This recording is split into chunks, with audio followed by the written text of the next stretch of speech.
welcome to Graphic Policy Radio. This is your host, Ilana Levin, aka Twitter's Ilana Brooklyn.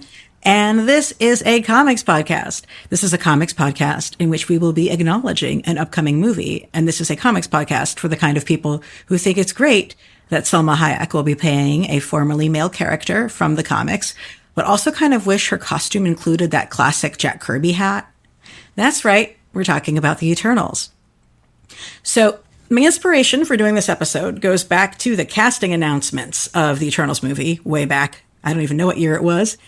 And even though our episode is very much going to be focused on the comics, it is the upcoming movie that made me feel like we needed to go and do this right now. And also, this will not be about the movie because I don't review things that aren't out yet, and I have not seen the movie. But anyway, when the first casting for the movie was announced, racist assholes started complaining about having women and you know, women of color and more broadly cast in roles that they had previously conceived of as being white male characters. And the completely understandable response that anti-racist fans had to this right-wing outrage was saying, well, we know that this is bullshit because nobody actually cares about the Eternals. You haven't read those comics. You're just a racist. And it's true that none of those racists actually care about the Eternals. They're just racists. And they're racist and they're angry that anybody who isn't a cishet white man gets to have a cool job. But so while I know that their outrage is bullshit, I'm that one weird voice in the back of the classroom saying, actually, I do care about the Eternals, and I'm glad they're getting a diverse cast. They should be. So here I am with two of the other weirdos who also care about the Eternals and who are glad there's a diverse casting as well. And we're going to be talking about our thoughts about the comic book series that inspired the movie. So excited to be doing this today. Joining me are Rand Hoppe. Rand had the idea for a nonprofit devoted to Jack Kirby in 2004, thanks to John Morrow from the Jack Kirby Collector and Two Morrows Publishing, and Jack's daughter, Lisa Kirby. The Jack Kirby Museum and Research Center was born in 2005. Welcome back to the show, Rand. It's great to be here. Thank you. It's been one of the things that made me really happy in the past couple of years is I've been able to do more stuff with the center, and I just feel like very validated as a Kirby fan through it, and I've learned so much from you guys. Yeah, it's been great. I mean, your panel at the New York Comic Con back in, when was that, 2019, was just one of the best things we ever were involved in. So thank you. Oh my God, thank you. And Heidi McDonald for that too. It's really great. Heidi's amazing. Yeah. Thank you. And joining me as well is first-time guest on the show, Karen Charm. Karen is a cartoonist and lifelong X-Men fan. They write a lot about the Eternals for Comics XF, including putting together an Eternals primer and providing issue recaps on the current series with Zoe Tunnel. Karen_X-Men fan is their Twitter handle. Welcome to the show, Karen. Hello. Thank you so much for having me. I'm very excited. Yeah. I mean, we met through X-Men fandom, and I listened to your wonderful episode on Cerebrocast talking about why you love Husk. And thank you. Likewise on Madrox.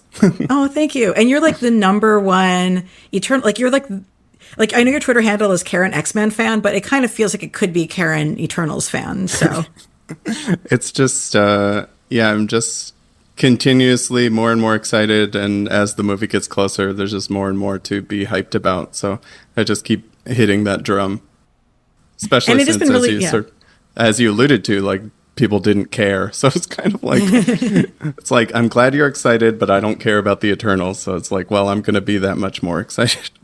Yeah, totally. And I also really love and loving, the Kieran Gillen's and Esad Ribic series has been such a pleasure too. And I know we'll be talking about that a little bit later as well. Mm-hmm. And thank you for those reviews. It's like great to be able to have them. Oh, thanks. Awesome. Yeah. So I want to sort of start back to some of the history of the Eternals series themselves, and that goes back to Rand. It's sort of widely known that the Eternals comics series was inspired by the book Chariots of the Gods. That was a popular book of highly speculative, specious history in which a author claimed that all of these great marvels from human history were actually made by aliens, or that aliens showed people how to make these things. And that book got really popular when it came out because people like to read bullshit history, but also I think a lot of white people were too racist to believe that actual people of color built ziggurats and pyramids and these other great wonders. And so they'd rather think that space aliens taught them how to do it than believe that ancient people of color were like more skilled than white people at that period of time. I mean, the people who then became to be identified as white people later on, because race is a construct, but you get the idea. Anyway, the book was really popular. We know that Jack was always reading everything. And obviously this book was an inspiration. So I'd love to hear, like, did he speak about the book? Like, what were his thoughts about it? Well, this is, I don't know of him actually speaking about Chariots of the Gods, but I do have some pieces of paper that he typed up in February of 1975 that are, I actually have photos of them. They're owned by Jeremy Kirby, his grandson, and it is Jack writing down his thoughts about a 90-minute film called The Return of the Gods. And it's based on the popularity of the Chariots of the Gods, and it was kind of a setting up a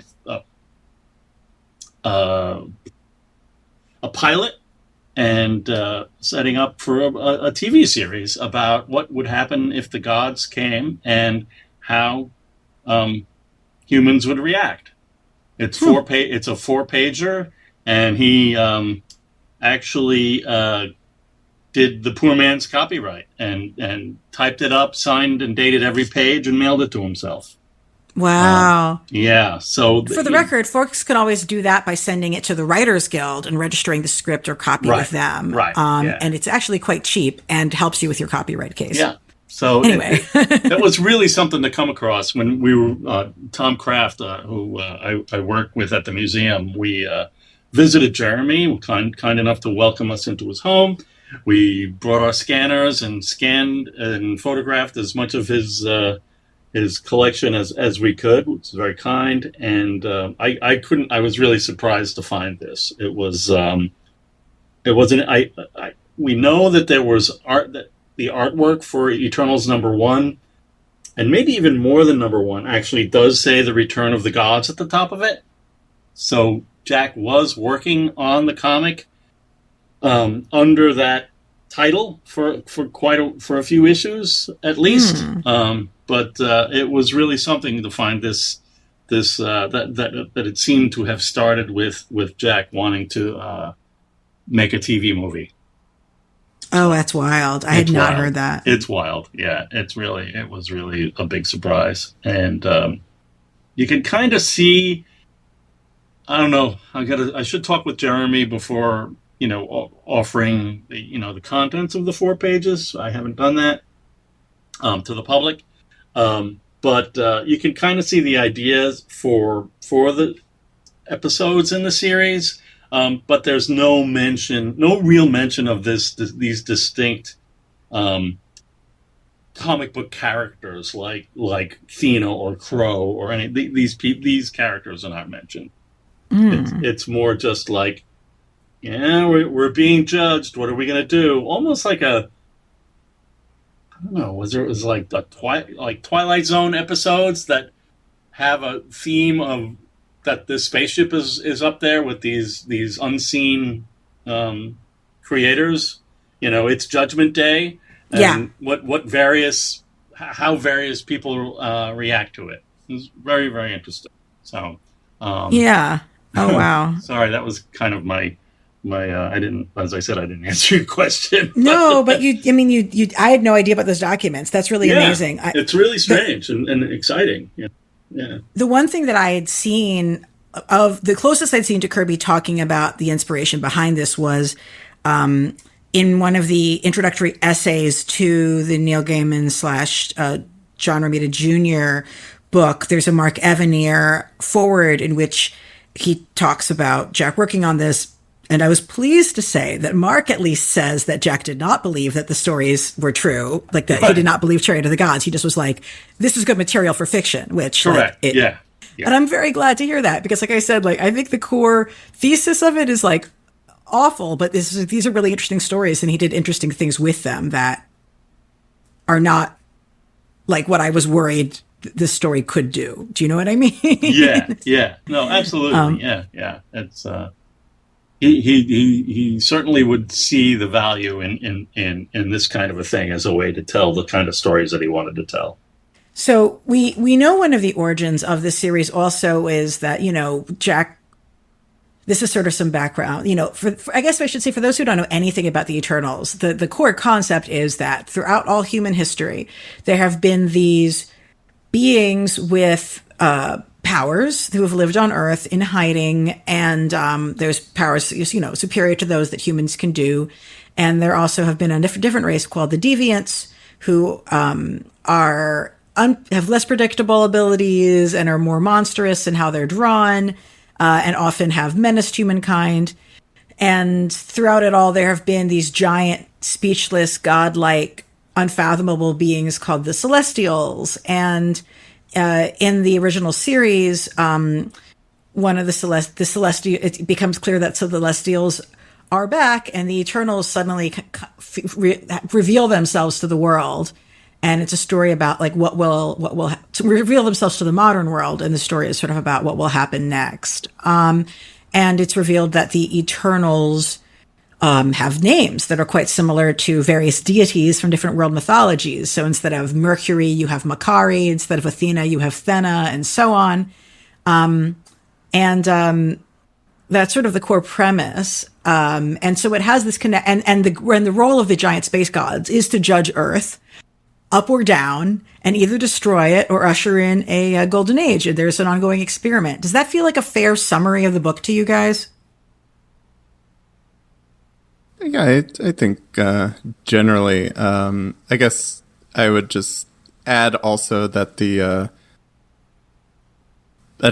Celestials sort of created the three different races from a similar like evolutionary ancestor. So they're kind of like these sibling species that are reunited in this Judgment Day. Yes, thank you. And now you guys know about the Eternals, and we can go. No, just kidding. And it is also their fourth visit. This is the fourth host. The first was the creation, and then there was what were the second and third again? I failed my research for the show.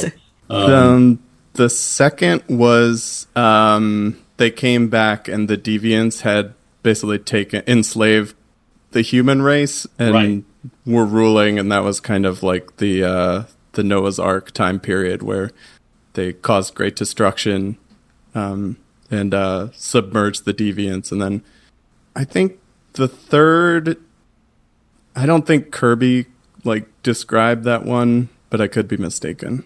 Yeah, but that was sort of like gets into Thor stuff. I feel like the third host is sort of when you had, for example, like Ajax, somewhere in the Andes, like working with I'm bad at chronology, but possibly the Mayan folks. Yes. And like that was when you had the Eternals and humans interacting, and sort of the age of mythology getting born. Got it. Yeah, that rings a bell. Yeah. So we're here on the we're here experiencing the 50-year fourth host, where we are being judged by our creators. Hello. So, as you guys can see, there's a real Götterdämmerung and Day of Judgment, tons of religious themes about like genetics, as always, questions of does biology equal destiny, which is an important question that we keep returning to in Kirby's work. So like that sounds interesting, right? I think so. I think one of the challenges has been that people always are comparing this series to the Fourth World, which is when Jack went to DC and created like the best comics ever, the Fourth World. And I think that a lot of people view the Eternals as being a Jack Kirby coming back to Marvel and doing a lesser version of the Fourth World. And popping in real quick to just define what we mean by the Fourth World, since I know there's some newer listeners to this show. The Fourth World are 4 interconnected comic book series written and drawn by Jack Kirby for DC Comics from 1970 to 1973. The Fourth World comics were New Gods, Mr. Miracle, The Forever People, and Superman's pal Jimmy Olsen, of all things, really crafting it into a psychedelic saga of biblical parables and anti-Vietnam War and anti-fascist science fiction storytelling. Generally considered Jack's greatest work and one of the greatest achievements in all of comics. It held massive influence for so much that came after. For example, if you're not a comics reader and you're just focused on the movies, to MCU people, there is no Thanos without Jack Kirby's Nixonian villain Darkseid. So that's the sort of level of influence and popularity that the Fourth World had, and that this series is often getting compared with. I think that he's actually doing, there's definitely things in common, but he also has different focuses in this. And I also argue that just because something is not as good as the best comics ever doesn't mean it's not good and you won't enjoy reading it. That's true. So that's my top line review of Jack Kirby's series, The Eternals, is not as good as The Fourth World, but still really great. And did you expect everything he did to be as good as the best comics ever? Probably not a reasonable thing to say. So, but yeah, I mean, I'd love to sort of tease out with you guys, I definitely think people who enjoy the Fourth World comics would enjoy this, but how do you guys view this series in relation to Jack's, other work around these themes? Yeah, I'll definitely get to that with you in just a minute. So Rand, I've definitely certainly noticed in terms of the offerings of the museum, the Eternals just isn't a big thing that people talk about much, even in Kirby space. Right. I mean, that we generally talk a lot about the Fourth World. It is, as you say, the best comic ever. I came to the Eternals. I was actually buying them off the rack. I started reading comics with Commandy off the rack. So I stuck with Jack through all this, and I do remember reading Chariots of the Gods in junior high school, and it was all just part of it. Really was part of my growing up. And reading, being a comics fan and an aspiring cartoonist and all of that. And it was certainly not the Fourth World and the New Gods. There was I think that the overwhelming dread of Judgment Day was something that was different from at least what he offered with the Forever People, which actually was my favorite part of the Fourth World once I went back and picked them up as back issues. Totally. So that level of whatever he was going through that made him kind of offer this story of I don't know, judgment and doom in a certain way was. It made it very different, and that I liked it a lot, especially in the classic way of appreciating Kirby. When he was able to throw in some fantastic artwork in it as well to the story of some spreads or splashes, it's top notch. There's no, as with most of the 70s stuff at Marvel. But I will say that what really won me over to the Eternals were our mismatched team of Deviants, Carcass and Reject. They when that thing happened and those two showed up, I really, really took to it. I thought they were great and really enjoyed them, what Jack did with them. So I agree. They're super central.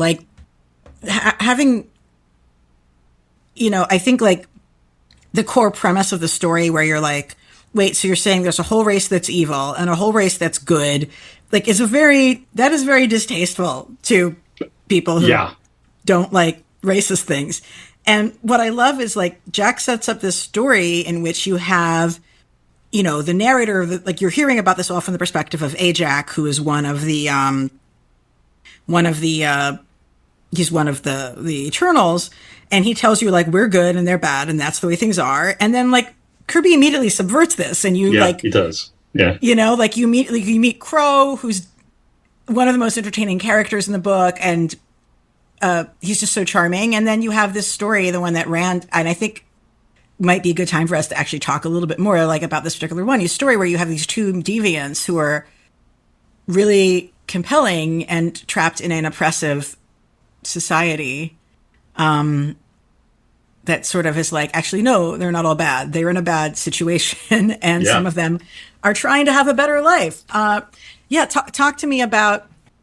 And it's funny because I just, like, there's definitely no chance that either Carcass or the Reject are going to make an appearance in the Eternals movie. But right. So depressing. I know, Karen. I know. Like, was this one of your favorite issues of the series as well? Oh yeah, I think that's my favorite story in the limited run. It's just like the City of Toads, because it is, like, very Crow heavy, and then Carcass and Reject are just so amazing, and their relationship with Thena is those are the best relationships in the whole series, definitely. Yeah, because, you know, the Deviants are kind of presented as that, you know, when they populate themselves, they're never the same. So, you know, they don't have progeny that look like themselves. They're kind of genetic rolls of the dice every time. Is what I've picked up, and that here we have this one character, the Reject, who has been obviously rejected and kept in a cave or a jail cell or something, and what do you know, he's darn good looking by all standards outside in eternal land and human land, and but what he has unfortunately been put into the arena to he's basically become a fighting machine. So he is really just a hard-nosed killing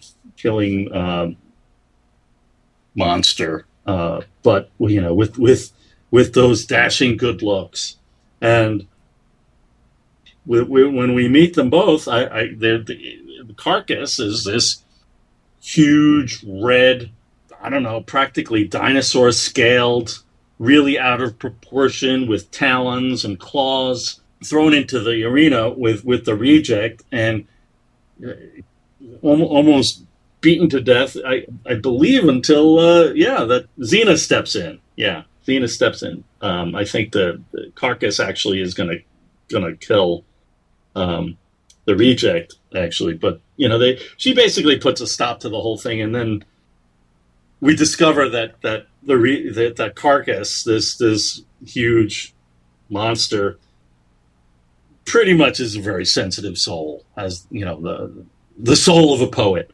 So these two kind of opposites from the deviant realm are put together, and Thena takes them under her wing and whisks them off to Olympia to try to just keep them from harm, because their own people are just treating them so poorly. Yeah, I just love that it's like a classic, like, Jack Kirby monster who's, again, you know, sensitive and caring and doesn't want to have to fight. Like, he loves writing those. I'll also throw in that whole situation is framed by, in the earlier story arc where they sort of introduce all the Eternals and Deviants. You have Crow, who's the warlord of the Deviants, and he's not like the top of the hierarchy, but he's, you know, pretty important figure, and he's, you know, essentially the antagonist. But then you have Athena on the side of the Eternals, and you realize that the two of them have had a very long relationship, and they're like ex-lovers, on again, off again. And it's like, oh, wow, that's really interesting. So basically, this story opens with Crow trying to like appeal to Athena and be like, deviants aren't so bad. Let me show you where we live, and, it's a great place. But it just so happens to be during this period of time where they basically like do a culling of the genetically inferior. Because I think you both mentioned that they're kind of the deviants. Their whole thing is they're genetically unstable, as it says in the comics. So it's like no two deviants are alike, and they have short lives, and apparently they want to keep it within a certain realm of deviation. So they go around rounding up the most monstrous deviants and having them fight and then put to death. And Crow is trying to keep this a secret from Thena because this looks really bad, because it is terrible. And then Thena's not having a very good time. But then she's also very, kind of pretty shallow. And it's just like, oh, why are all you ugly people being so mean to the reject who's actually good looking and therefore has value? But then as like Rand was saying, as Reject and Carcass are put against each other. And also I love that the Reject's actual name is Ransack, which is just like, what a good pair, Ransack and Carcass. That's right. Yeah, it's really great. I love it. Yeah, I mean, what are your thoughts about the significance of the Deviants' ongoing struggle with the Eternals? And I think, definitely the fact that we were introduced to it through Icarus, who I find to be, one of the least appealing of the characters in the whole series, explaining it to Margot Damien, who's, the human... she represents the audience of the readers of the comic, basically, in this. He's explaining, they're unstable, they're violent and dangerous and bad. And, I think it's easy to just kind of take that as word of God, especially because they then, you fight. But I really do think it's significantly subverted in the texts. And I'm sure that this gets continually complicated and enriched as the Eternals stories, kept going after Jack's time. But I'd love, Karen, what are your thoughts about the significance of the Deviants?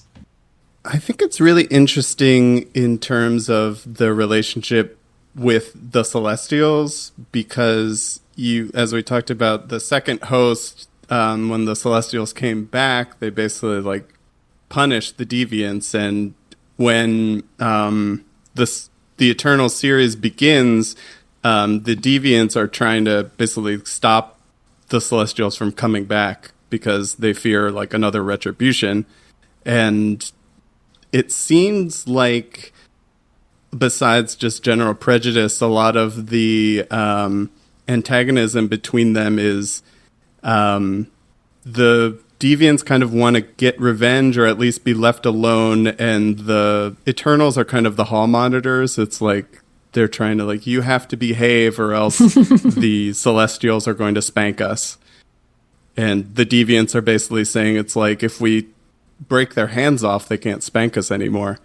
But I just find it really interesting, and that's where a lot of the most intriguing conflicts are for me throughout the whole series. Basically the Eternals continuing to go you don't understand, we are all powerless against the Celestials, but the other characters not really wanting to put up with it anymore.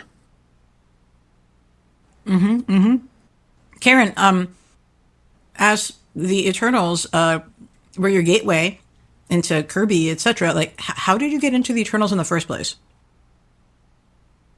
Well, I had been when I was in high school was when the Earth X series was coming out by Jim Kruger and John Paul Leon, rest in peace. And they mentioned the Eternals and Deviants in that because it's kind of a taking all of Marvel publishing history up to that point. It was in '99, and sort of like trying to work it in and imagining what like a cohesive future would look like. So they talk about the history of like the Marvel universe. So they talk about the Celestials, Eternals. And while the Eternals themselves only get like a brief mention, the Celestials have like a very huge like reveal later in the series where they come back to Earth, and it's like really completely gorgeous as drawn by Leon.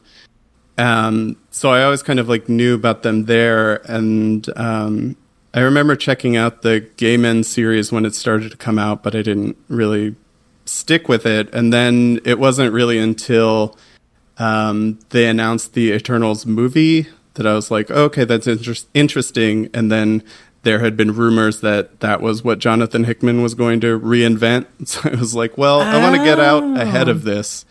And, that summer I just like went through and read all of the original series because like I said, I consider Kirby, I think rightly, to be one of the greatest. It's pretty self-evident. And getting to see it at the height of that mid-'70s period was really outstanding. And then as soon as I saw Crow's sunglasses, I was just completely smitten forever. Crow in sunglasses is like great. That's pretty good. I don't know if there's going to be future Gillen comics in which we may finally see him, but I really want, and I told him this when he was on my show, Kieran Gillen, who did the recent Eternal series, like, I really want Kieran Gillen to write Crow. Like, that's just a thing that has to happen. Because Crow, and this is one of the things, Crow feels like a Kieran Gillen character, except he was, like, literally invented in the mid-'70s by Jack Kirby. Like, he is, like, sardonic and pop culture-wise, and maybe a little has more heart than he perhaps would like to let on, but is also still just like not cuddly and kind of a dick. I love him. He's the main deviant that we spend time with in the original series. Anywho, like Karen, I mean, one of the things, like, were there characters from the original Kirby run that you were just like, other than Crow, who you're like, I love this person? I feel like Cersei is hands down the best Eternal and one of the best characters, and she's just so amazing, and her attitude throughout is just so great, just very like laissez-faire and just like whatever, let's just dance. And her like fascination with Sam Holden, the like stuffy human professor, is so charming to me. And anytime Cersei is throwing a party is amazing. I also love the Delphin brothers because they're just so stupid. I love Cersei. She is just, she's the Eternal who's been living in her beautiful loft in Manhattan and like throwing parties and having art and like not telling people she's an Eternal, but truly engaging in the world. And also was Cersei in the Iliad. And I just love how she's just living her best life, being like a rich lady having fun in Manhattan. Yeah, absolutely. It's so much fun. I really enjoyed when she created the hoedown in that military guy's office. It's one of the best comic book panels. And like, the thing is, like, I could see somebody being like, wait, why is this glamorous, Manhattan socialite superpowered, not really a superhero, but superpowered woman making a hoedown, like, to kill time while they're waiting for one of their members to report back. And it's like, oh, dude, this is camp. Like, she's not like, boy, I sure love country music. She's like, oh, wouldn't this be over the top? We're going to have a hoedown with like a fiddler and do-si-do while we're waiting for waiting for Icarus to come back. It's self-conscious in that way. And that's the thing about the humor throughout the whole series that I really responded to. It's just like very funny. And it's like I've seen people kind of react oddly to Kirby's writing, but it's just like it is very camp and over the top. And it's just like, I sense like a self-awareness in there. I don't know. Yeah, I mean, I'm curious, like, Rand, like, how much did Kirby speak about what he was doing working on this series and his feelings on it? Yeah, I don't know. I mean, I only imagine that if he was at conventions, people asked him about it, but I haven't picked up anything really about it. unfortunately. Yeah, I mean, it was canceled at the end, right? Yeah. Because the ending is like, I think for a canceled series, Kirby did a pretty good job of ending it for a canceled series, but it still feels like this was probably canceled. And, you know, had he been able to go on longer, like I hope he'd do more with the Deviance, because that was some of my favorite stuff from it. But it was, yeah, I mean, this book was canceled. And I mean, I think one of the things I think we should definitely talk about is like towards the end of the series, editorial was like, look, this comic is kind of full of characters that no one's ever heard of before. Can you maybe put the Hulk in this so people will buy it? And Kirby is just like, I mean, I'm guessing that this is why this story ends up the way it is that Kirby is like, oh, I'll put the Hulk in it, but it's just the drawing of the Hulk. It's not actually the Hulk. It's going to be a robot that looks like the Hulk, because I do not want to have to worry about making this work into the rest of continuity. And I resent that you're telling me I need to put the Hulk in my series. Does that sound fair enough? It's fair. I am also imagining that I have not done the research on this, so I could be way off. But was the Hulk TV show happening at this time? Oh, was Jack Kirby going to comic book conventions and saying, you know, he was the co-creator of the Hulk and drawing 15 million convention sketches of the Hulk? We've seen them. Yes. We've seen a lot of sketches of the Hulk from that period. So it is 1977 is when the Incredible Hulk TV series began. Yeah. 1978. So I think there was at least a little bit of that. Of course, Jack appeared in that non-speaking cameo in an episode of the Hulk. But it was, thank goodness he just had it be that robot. Because it would have been even worse had he done, you know, anything with like Bruce Banner or Thunderbolt Ross or whatever the heck was going on in the comic at the time. It's weird, but having reread the comic, you know, the trade paperback for in prep for the show here, I thought it was pretty fun. Mm-hmm. You know, it's like, oh, all right, I got to put the Hulk in. All right, here you go. This is what you're gonna get. You know, is it as bad as Dead Man and the Forever People? Yeah, I really don't like Dead Man and the Forever People. This one I don't. It's weird and it is distracting though. It makes you feel that this. You can almost imagine that the story kind of gets a little less interesting after that happened.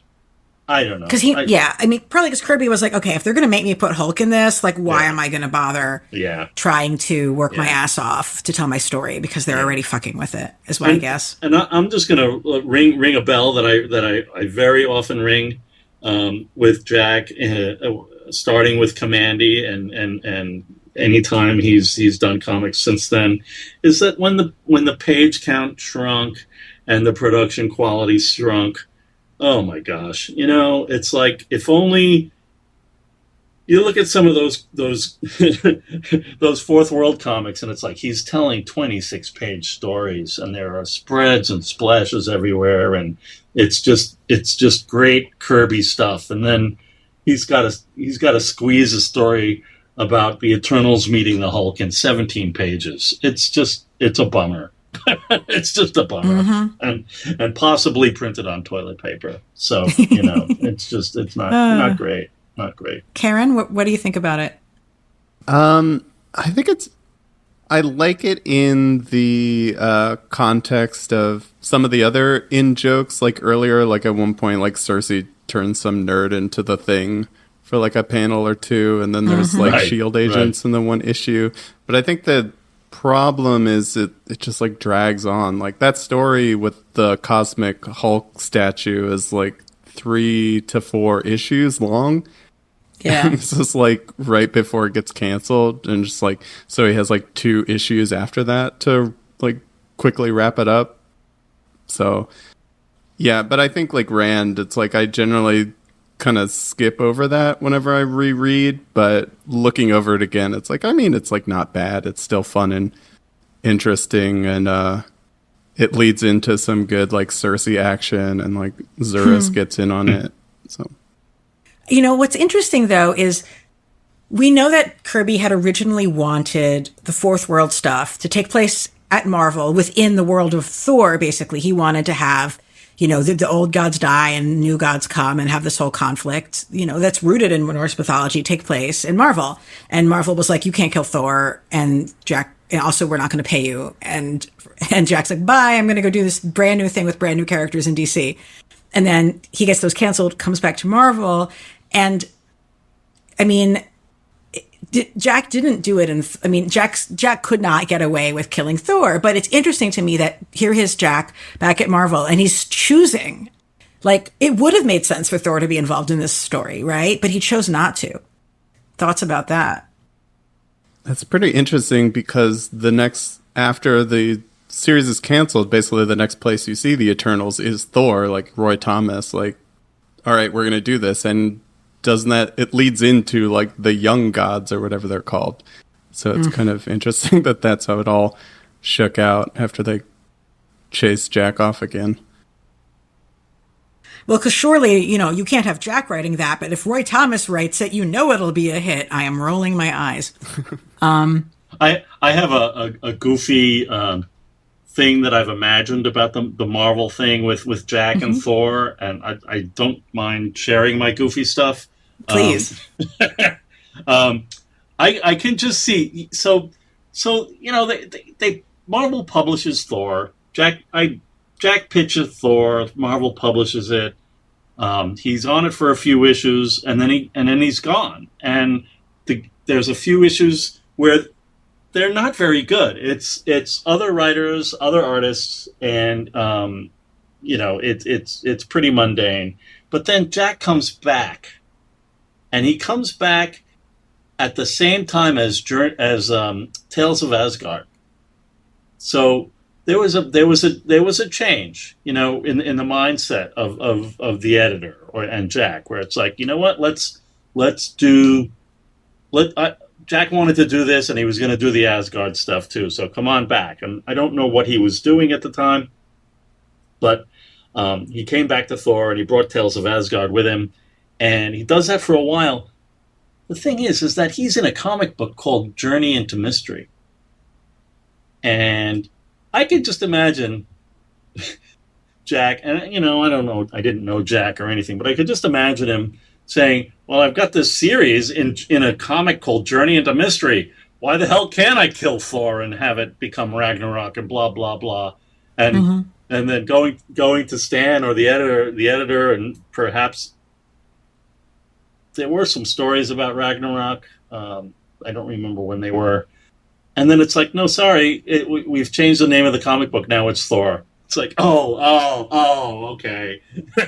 Like, you can't kill you can't kill the story if the title of the comic book is Thor, you know. So right. That's just me blah blah blahing away. It's a fancy conjecture that it would have been. I can't imagine what would it have been like if it hadn't gone the way that it did, as far as Thor and the Fourth World and all of that. But I'm pretty happy with the way it went. But I like imagining that.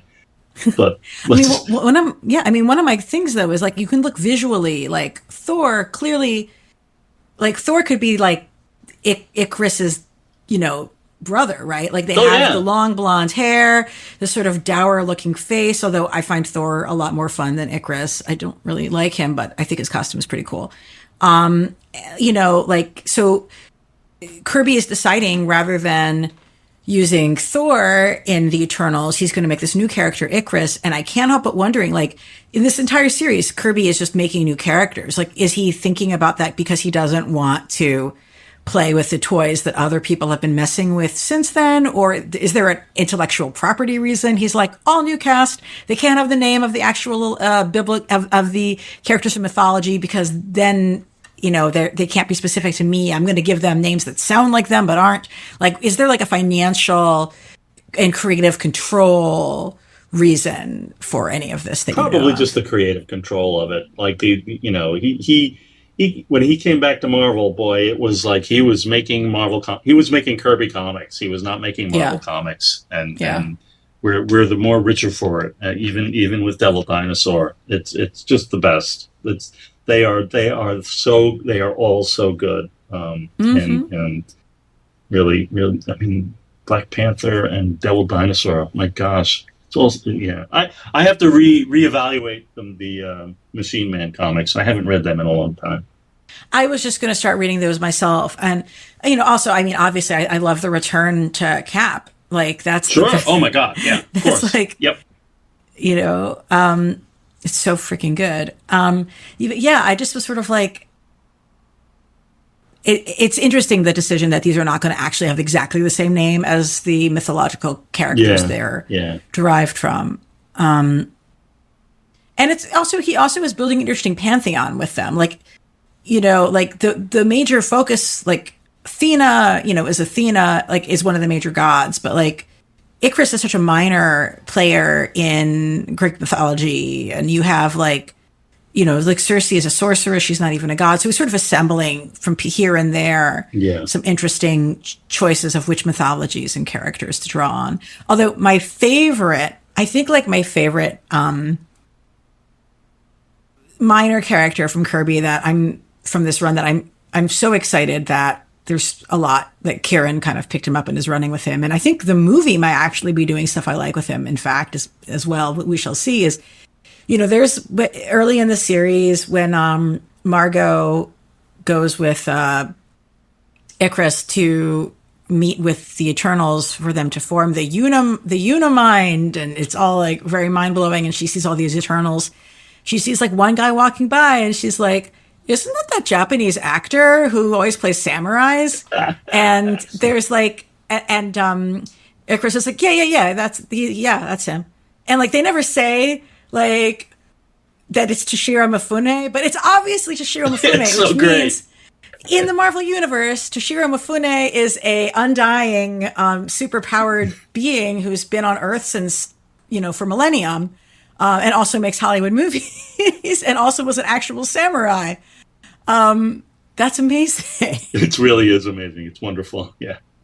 And and I don't know how much he's in the series in between the Kirby and the Gillen and Issa Rubik stuff that just happened now, but like Kieran clearly gets how cool that is. I mean, Kieran doesn't say like, "Hey, look, guys, it's Toshiro Mifune," but he is using that character a lot more in it.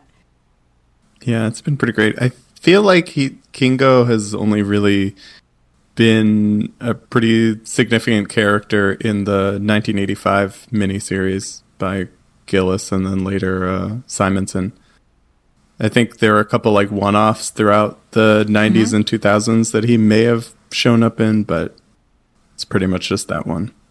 Do those other series, like, do they acknowledge that he is Toshiro Mifune? Like, how are they? Like, no, not at all. That's just dropped. Okay. He's just an Eternal. Wow. Yeah, who's a movie star. Is he at least still Japanese? Yeah.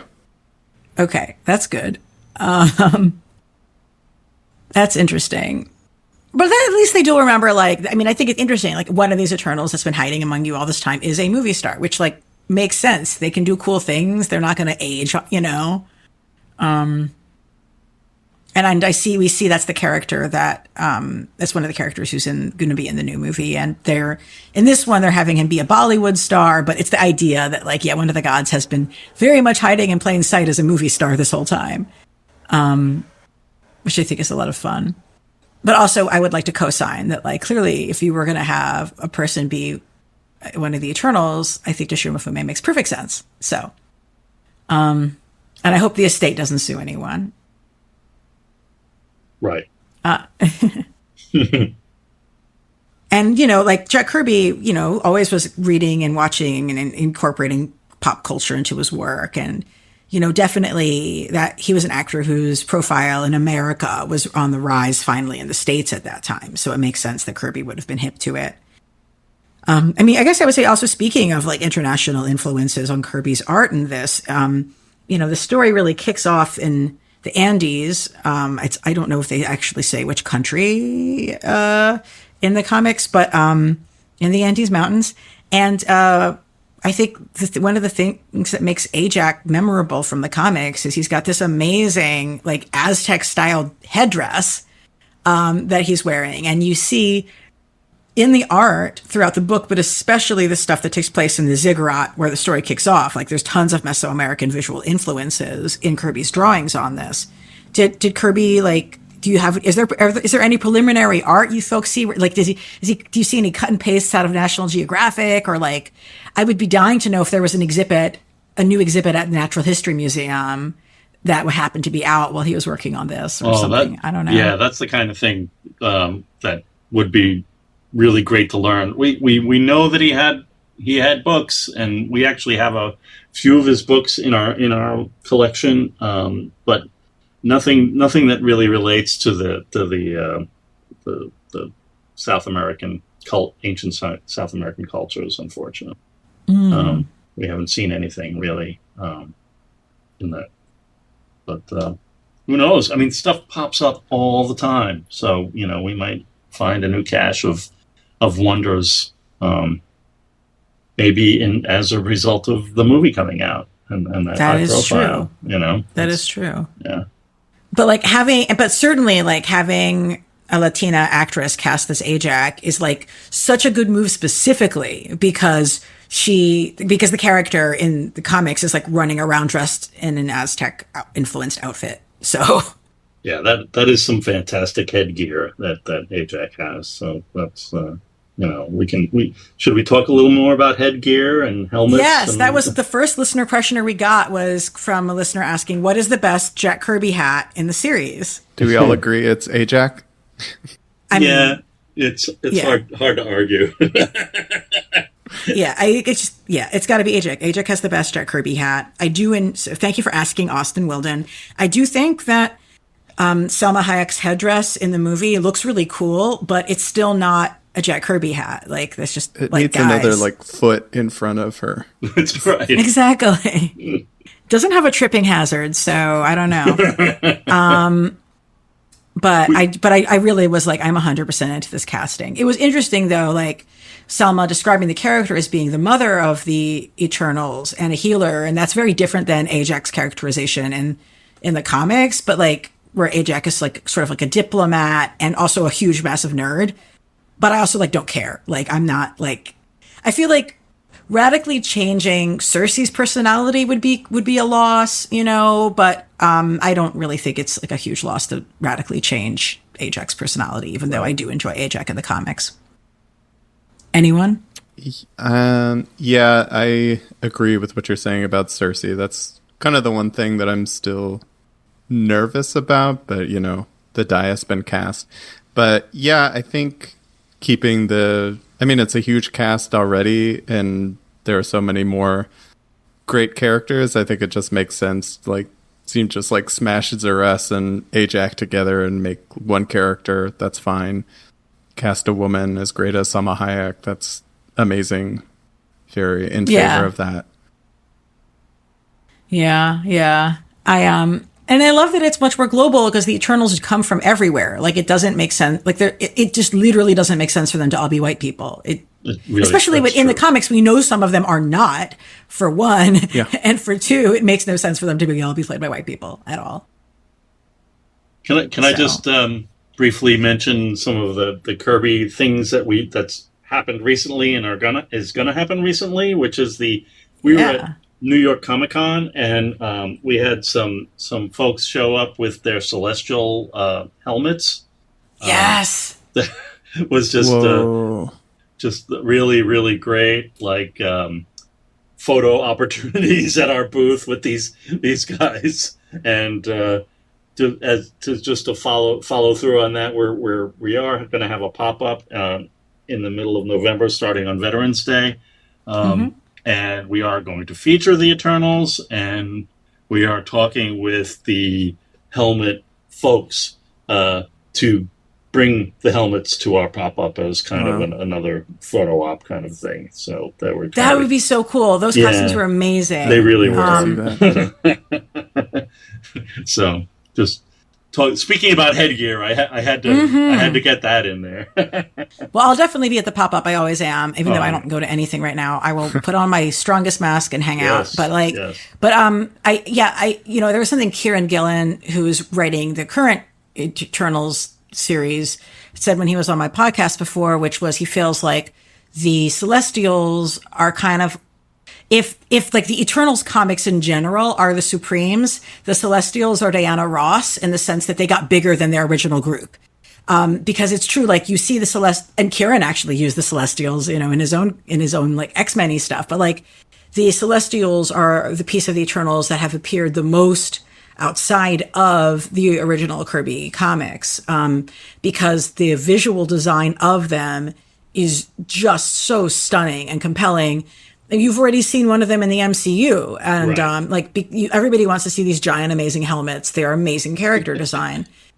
But Karen, you've certainly been tracking. Like, I didn't realize until recently that like Cersei was an Avenger. Of all of the Eternals to randomly become an Avenger, it being Cersei is kind of wildly entertaining in and of itself. Like, how do you feel about the Eternals in the books in which they're predominantly interacting with other parts of the Marvel characters? Like, do you feel like the Eternals, do they make sense in the broader Marvel world?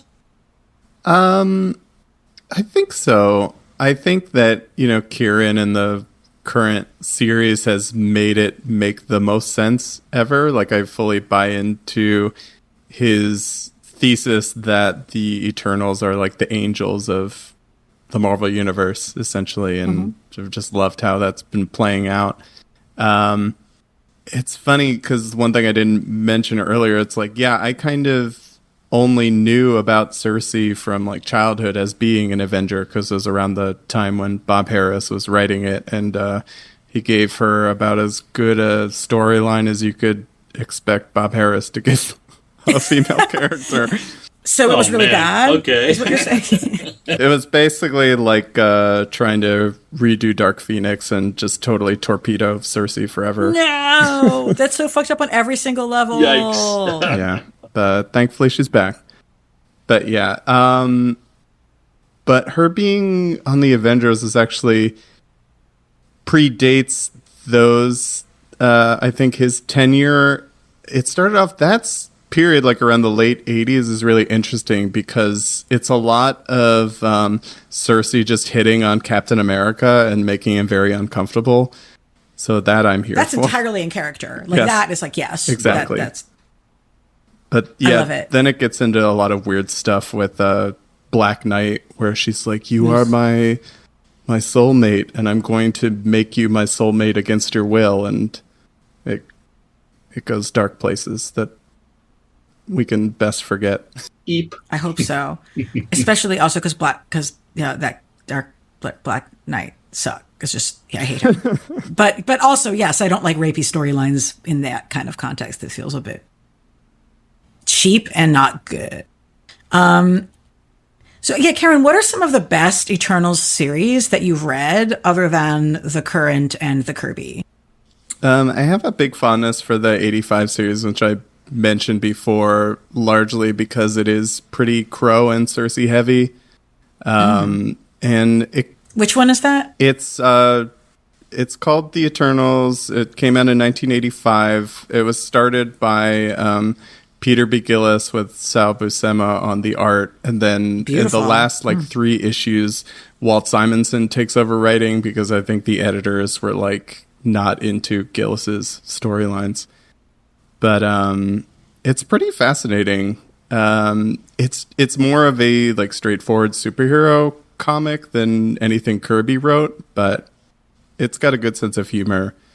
And then I like the 2009 series that I think was written by Charles and Daniel Knauf, but drawn by Daniel Acuna, who's one of my all-time favorites, and that's for the visuals alone, that's just worth checking out. It follows up on the Gaiman stuff after he kind of lost steam and left it where it was. He came on in, I think it was 2006, to reinvent the Eternals, try again after a couple failed decades. but it doesn't really go anywhere. And then it's kind of like, here you go, they're reinvented, but no one really takes that up.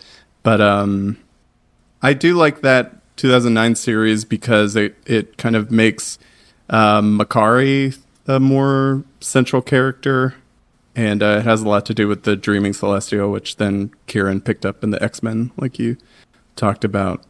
So, well, it's, I was realizing my first exposure to the Eternals was my brother got me the Neil Gaiman JR trade paperback a long time ago, and I was like, these are two of the best names in comics. Surely this will be like the best thing ever, which I'm sure is what my brother was thinking when he picked it up, because he actually hadn't read it either. And I read it and I was like, this does not live up to this being two of the best people in comics. I don't think it's bad. You would have hoped that when the two of them were working together, you would have had something even better. And I think one of the weaknesses is I don't think the book really understands or likes Cersei, even though she's a pretty major character in it. Yeah. But I was starting to reread it in preparation for this, and I had remembered like disliking it. I don't know that I dislike it. I just don't think it's like awesome. I think it's okay. Maybe. I don't know. What are your thoughts on that one? If both of you are, I know you read it, Karen. Yeah, I feel the same. I think I've softened on it after I've reread it a couple times, but when I first read it, like you, I was like pretty underwhelmed, and I also kind of resented a little bit that this was the version of the Eternals that everybody was like, oh, this is what epitomizes them. It's like, have you read Jack Kirby? And also, there's no crow at all. It's a unforgivable sin. No, like, I think we're the number one group of people here who are like, it's true, because everybody's been like, what you should read to prepare for the Eternals. Like, you should read the Neil Gaiman and JRJR thing, because we've heard of it before. And we're the three people that are like, have you even heard of Kirby, guys? Rand, what about you? I have not read, I think I read the first 2 issues of the Neil Gaiman Romita Jr. story, and I forgot to pick up the rest of the issues. So noted. Yeah. Noted. Mm. Yeah. But what do you guys think about, like, does it make sense to have the Eternals interacting in the broader Marvel universe? Like, I think you're right. Like, Kieran has really woven it in some interesting ways right now. I don't get the sense that Kirby was seeking to do any of that when he was working on it, and that he kind of wanted it to be its own thing. That sounds like that was the case, right? Sure. Yeah. Yeah. And which now we have also answered another one of our listener questions. So thank you, Dano Cosmic, for sending that one in. Oh, yeah. Here's a question. Like, so guys, like what with the Eternals, you have yet another group of people with special powers that set them apart from standard humanity, that have a name for their species, so to speak, sort of like the Inhumans. Like, what sets them apart from, like, the Inhumans? Or to you, like, I definitely can see like why people would be like, well, the X-Men are a better core character concept idea than the Eternals, but like what sets these guys apart from the other not quite human subtypes of humans, so to speak, in Marvel?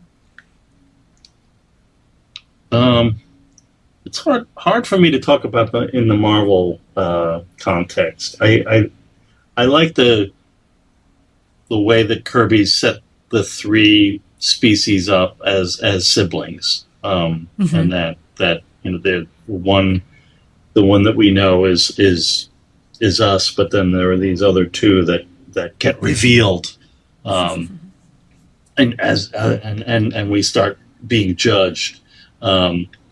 So yeah, it's not like they're heroic or I mean, they are somewhat removed from our experiences, but no, it's hard for me to talk any further about it in regard to that. I mean, they are hidden on mountaintops, which is a lot of what was going on with the Inhumans. It's a good, interesting parallel. There was like the domed city, stuff like that. I just wish he had been able to tell more stories, just to really get into it a little more. It seems like we really didn't get it as much to really let us get to know these people. Yeah, I hope we someday get a little bit more writing about what he would have wanted to go to next. Yeah. Karen, so why the Eternals? Why not the Inhumans? I think I was just trying to think of what to really say. And I think part of it maybe is kind of their invulnerability, which kind of makes them very unconcerned in a way that is kind of like more like mythological creatures in a way than I'd say the Inhumans. It's not like a royal family like they are. It's just kind of like they're kind of a family, but there's not so much pomp and circumstance outside of the Unimind, which is amazing. Okay, the fact that they can create a Unimind is pretty amazing, I think. That is special. Really, that is really special. Yeah. So, okay, that's my answer, the Unimind. Perfect. I love how they're like, we almost never create a Unimind, but we're going to do this right now while you're sitting here, Margot, Damien. Hope you don't have a complete brain meltdown after witnessing this. Be right back. We're going to have 100 beings fly into a pile together and make a giant brain. You've only known any of this happened for about 24 hours. Hope that's cool, Margot. Bye. And then we're just going to go into space to think for a little while. Have a think on it. Margot is not my favorite random female witness character. Actually, it's funny. We talked a little bit about this during the Kirby's We Female Characters panel that we did during New York Comic Con a few years back. And I was like, in a comic that has awesome people like Thena and Cersei, Margot is really a bummer. And I think someone who was, I don't remember, was putting out yeah, but she really is just the audience stand-in. And Jack tends to have these non-powered women sort of be the audience stand-in a lot. And that's sort of interesting because on the one hand, that means you have these women who are not powered. On the other hand, he's also implying that maybe the reader is a woman as well, which is interesting. Rand? That's a good point. When Cersei takes charge of that one fight scene. So I'm changing the subject. I'm so sorry. Yes. No, it's fine, but it's fine. And you should she does great stuff. She's great. How could you not? Yeah. There's some really good fight scenes even in the last issues, the scenes where Ajax is fighting Drum. It's like Dramadan or something like that. Oh, Dramadan. Yeah. Yeah. Oh my God. I mean, those are great fight scenes, and Cersei showing up and helping out, and then Cersei the Terrible. Yes, that's right. Excellent cloudy action sequences. Actually, I haven't talked about one of my favorite things from the Eternals comic, which is, what happens when the random space gods show up on Earth? Why, you take them to City University to meet with the anthropology department and hold a press conference. I love that conceit from the comic because it's true. The anthropology departments everywhere would be like, holy fuck, this is the biggest thing that's ever happened. And it feels very 1977 that they're going to go have a press conference about it. And just answer, it's so, because they don't really do that all the time in comics. And it's that's something that would happen. And so it's very entertaining to me to see this actually happening on the page. And I have a number of friends who teach at City University, and I just point out, this is at City College. This is not the splash page. The splash page for this issue is Gods and Men at City College, where my friend teaches, and that's such a New York thing. It's not Empire State University or one of the fake ones. It's New York's public a New York City public university is where this is all happening.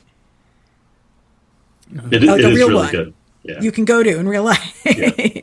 That scene has some of the best lines. Have you seen them on campus? Oh yes, go ahead. Sorry. I was just that scene has some of the best lines. One of my all-time favorite panels is the whole previous few issues. Crow had grown devil horns to scare humans. Then he just wipes them away, and one panel is you you could elect me to office, I'm sure. I look so trustworthy now. Yeah, it really is like it's like a very good little social commentary moment they have through there. Yeah. And everybody just speaking up. It's like, well, as a human, I feel like this way, but as an eternal, I have this point of view. It's just, it's like very campy. The one reporter pulling Margot over to the side. So tell us what you think about this, very, chock full of all kinds of different action and time in certain panels, which is really fun. I find that both the anthropology professor and the government guy who they interface with both look disturbingly like Richard Nixon. Yeah. Well, Dark Side was based on Richard Nixon. Yes. So yeah, that would be disturbing if you saw that. I know. I'm just like, look at all these Richard Nixons in here. So I want to thank you guys for joining me down this lane of Eternals, and I guess I would sort of end with do you guys have any particular hopes or feelings or wishes, concerns, complaints about the not yet released Eternals movie? Well, I mean, for me, any of these movies, I just look forward to, more people becoming aware of who Jack Kirby is. I'm expecting a full screen credit to Jack. I can't imagine. I'd be really surprised if they didn't do that. And that's great. And hopefully there'll be just more and more people appreciating this guy who might just be, one of the most influential creative people of the last half of the 20th century. And here we are, still talking about him. That's, this might be the first story that they will do where Stan Lee can take no fucking claim on any piece of this, and let's see if Marvel is willing to admit that. Right. Looking forward to it all. Because this is definitely a whole cloth Jack Kirby. There's no one out. This is him. I'm curious how they'll be talking about it. What do you think, Karen? I echo that sentiment, but also with my one-track mind, I'm very interested and intrigued to see how Crow factors into the movie. He's been a pretty well-kept secret. They haven't released who is playing him, and for the longest time, I was very afraid that he would be kind of a non-speaking threat. But it seems like from the trailer they released that he will carry forward his comics personality, at least to some extent, and there's hints at a relationship with Thena, so that's my most important criteria. But otherwise, I am also pretty excited that they've continued to emphasize that this is, pulling from the Kirby material more than any other. Like we talked about the Gaiman, that was people's go-to plot idea, but it seems to really not be going that direction, which I'm thankful for. I actually put off watching the trailer for a while because I don't know. I don't like speculative conversations about movies that much ultimately, but I mean, I think my thinking are I just don't want it to do the things that I'm worried about. I don't want it to be another story where biology equals destiny, where all the deviants are bad, all the Eternals are good. I have zero appetite for that kind of thing.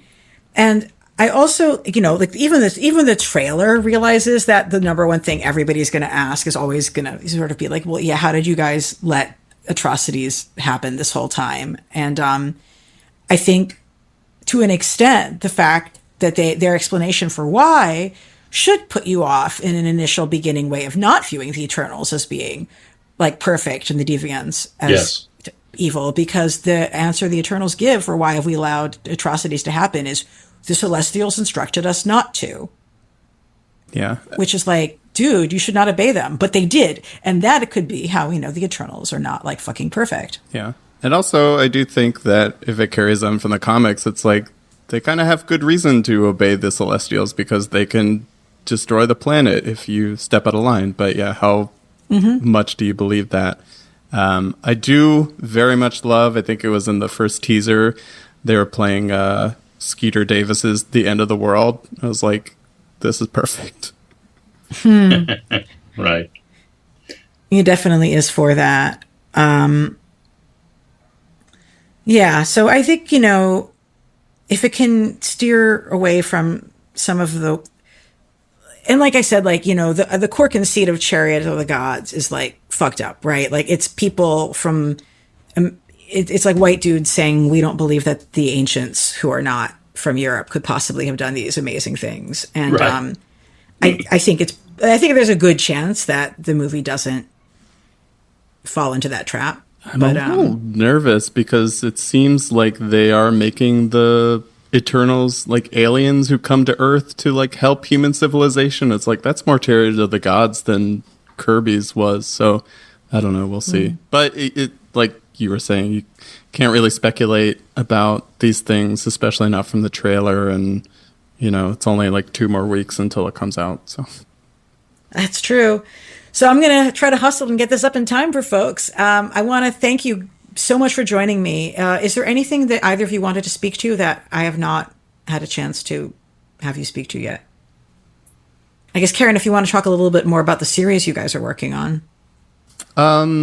Sure. So on Comics XF, they do a template, sort of like a written podcast almost, like that started with House of X Powers of 10 coverage, where 2 writers sort of talk back and forth about the issues for the week. And me and Zoe Tennell have been on the Eternals beat there. So that's been a lot of fun. And we've done every issue of the Gillen run, including the 2 specials that have just come out. And very excited about the return of Asad Ribic and the normal storyline, which I do believe, like it's Gillen has said on the record that it's the next arc is very Deviant heavy, and Crow's name has come up. So I think we're going to get our wish. Yes. And Rand, thank you for plugging the upcoming Jack Kirby Museum events in New York. What are some things that people who are not in the city can check out from you guys? Oh, well, we have our website. There's some great readings going on. We've posted a number of Jack Kirby's interviews that you could read.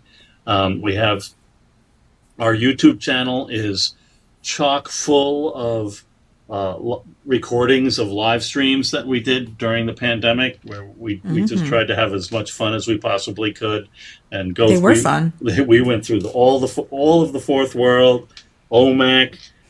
We had you helped us out with some OMAC stuff, which was great. Yeah. And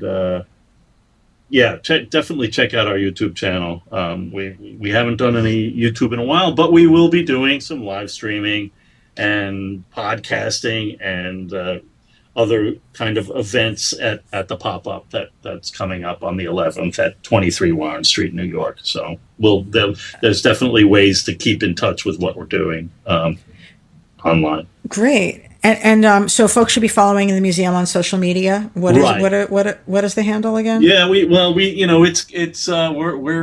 on Twitter. I believe it's Kirby Museum. It's Jack Kirby Museum on Twitter. Yep. And I got to say the folks at the New York Comic Con were talking a lot about Instagram, so we might have to up our Instagram game. We are there. Just been paying more attention to Twitter these days, but we'll definitely take a look at our Instagram and see what we could do. Awesome. Yeah. And of course, as you guys probably know as listeners, I spend a little bit too much time on Twitter. My handle is ELANA_Brooklyn. That's Elana_Brooklyn. Oh, Karen, you're on it as Karen X-Men fan. Is there an underscore? Karen underscore X-Men fan. Fabulous. So you should follow all our listeners, follow all of our guests. Thank you for joining us for listening. I will be braving the movie theaters for the first time since Delta hit. not for the first time since COVID, but for the first time since Delta hit, to be able to cover the Eternals movie. And I'm going to have some really exciting guests for that. And as we like to say at Graphic Policy, keep it geeky.